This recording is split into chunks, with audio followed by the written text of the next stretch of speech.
Bonsoir. Alors, nous accueillons Sophie Heller, vice-présidente directrice marketing et communication d'ING Direct, et Frédéric Josenance, directeur marketing et marque du groupe Accor. Alors, Sophie Heller, vous êtes dans un univers aussi concurrentiel, celui de la banque, mais celui de la banque en ligne, plus compliqué peut-être que d'autres. Donc, comment communique-t-on autour de cet univers, sachant que finalement, vous n'avez pas de guichet, ou en tout cas très peu, vous allez nous raconter. Alors tout d'abord, ING Direct est vraiment positionné comme une alternative aux banques traditionnelles, qu'elles soient des banques à réseau ou qu'elles soient des banques en ligne. Et en fait, ce qui fait vraiment l'originalité, c'est la raison d'être, qui est depuis l'ADN en fait, et la création de ING Direct en 97, celle de donner de la marge de manœuvre et de l'autonomie aux consommateurs. Donc il y a tout un modèle qui est construit autour de cette raison d'être, qui passe par des produits qui sont peu nombreux, extrêmement simples à comprendre pour le consommateur, extrêmement simples à maintenir pour nous, des process de souscription, d'utilisation, une expérience client qui est extrêmement simple et intuitive aussi, et un service client qui est à vraiment la disposition du client et qui est sans aucun forçage commercial. Donc c'est vraiment l'ensemble d'un modèle qui s'appuie sur une structure low cost et qui permet de rétrocéder en fait une partie des économies en tarifs très compétitifs et en taux de rémunération plus élevés. Donc à partir de cette raison d'être qui est vraiment très très forte, on transmet la marque essentiellement à travers, on va dire, deux éléments qui sont, un, la communication, qui est évidemment fondamentale, et de l'autre côté, l'expérience client. Donc je voudrais faire écho complètement à ce qui a été dit avant dans Pierre Bélinger, au sens où pour nous, c'est vraiment l'expérience client qui est le point le plus différenciant. Et la manière dont on essaie de rendre cette expérience différente, c'est vraiment d'appliquer notre raison d'être, qui est donc l'autonomie, la marge de manœuvre, dans chacune des choses qu'on fait.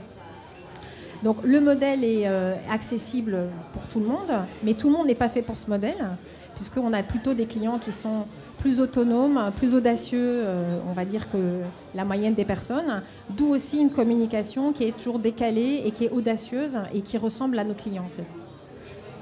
Et alors, juste une dernière question. Vous avez complètement refondu la marque, son identité, sa communication. Et à l'interne, comment s'est passée cette refonte ? Alors en fait, la refonte, tout le travail qui est fait sur la marque répondait justement à l'objectif de réenchanter les consommateurs et les clients, ou continuer à les enchanter, parce qu'on était passé pendant plusieurs années sur une communication qui était un peu plus produit et un peu moins marque.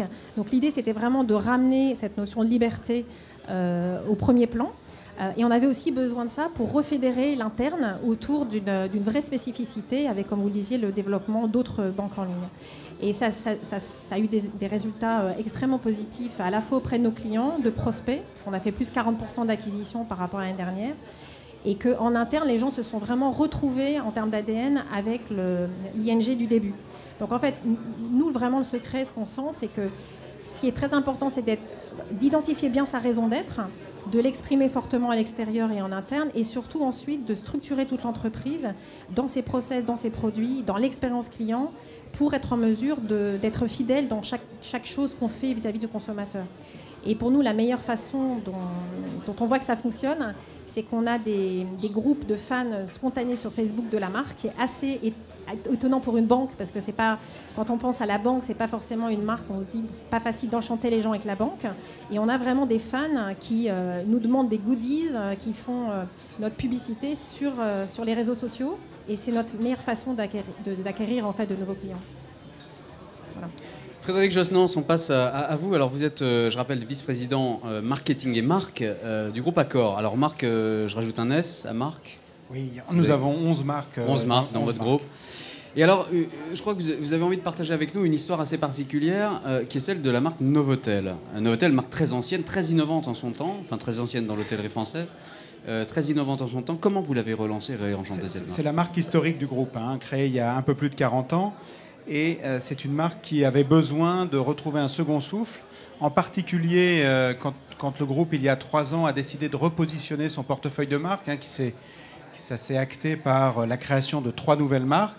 Et nos anciennes marques, comme Novotel, avaient besoin de se réenchanter, de retrouver ses clients et de retrouver ses valeurs. Donc on l'a fait sur la base de l'ADN de la marque, c'est-à-dire des éléments, c'est-à-dire de la simplicité, de convivialité, répondre aux clients à l'endroit où ils voulaient être. il y a 40 ans, il voulait être plutôt en périphérie parce qu'il arrivait en voiture. Aujourd'hui, il vient en TGV, il vient en avion. Eh bien, les Novotel, pour répondre à ce besoin, sont aujourd'hui en centre-ville. Donc ce qui nous a fallu, on a fermé à peu près une 60aine d'établissements, mais on en a reconstruit une 80 nouveaux. Et aujourd'hui, grâce à ça, je dirais, les clients ont retrouvé une confiance dans la marque et surtout une envie de revenir. Et justement, les clients, je ne sais pas si vous le savez, mais les clients de Novotel sont-ils ceux historiques de Novotel? Vous avez conquis une nouvelle cible? Oui, ils sont toujours les mêmes par rapport à leur comportement de venir plutôt pour travailler ou en loisir, mais on a conclu de nouvelles cibles, c'est-à-dire qu'en leur offrant de nouvelles expériences, ils viennent aujourd'hui avec leurs enfants pour visiter une ville pendant un court séjour, alors qu'avant, ils descendaient au ski, s'arrêtaient sur la route. Donc, c'est comment on a changé, j'irais, nos localisations, nos produits pour pouvoir répondre à l'évolution et aux tendances de ces nouveaux clients. L'origine du concept était, je crois, très, très inspirée du modèle américain. Vous avez gardé Je crois plus on a avancé, plus on s'est écarté du modèle américain. C'est-à-dire que le modèle américain était plutôt des hôtels de périphérie. Et ce que l'on a voulu, d'abord parce que le modèle européen de construction et de développement des villes n'était pas le même qu'aux États-Unis, on s'est beaucoup recentré sur des hôtels plus urbains. Et donc c'est ça qui nous a vraiment différenciés du modèle américain d'origine. Très bien, merci beaucoup à tous les deux. Merci Frédéric Josenans, donc vice-président marque et marketing du groupe Accor, et Sophie Heller, vous êtes vice-président marque et communication de ING Direct. Merci.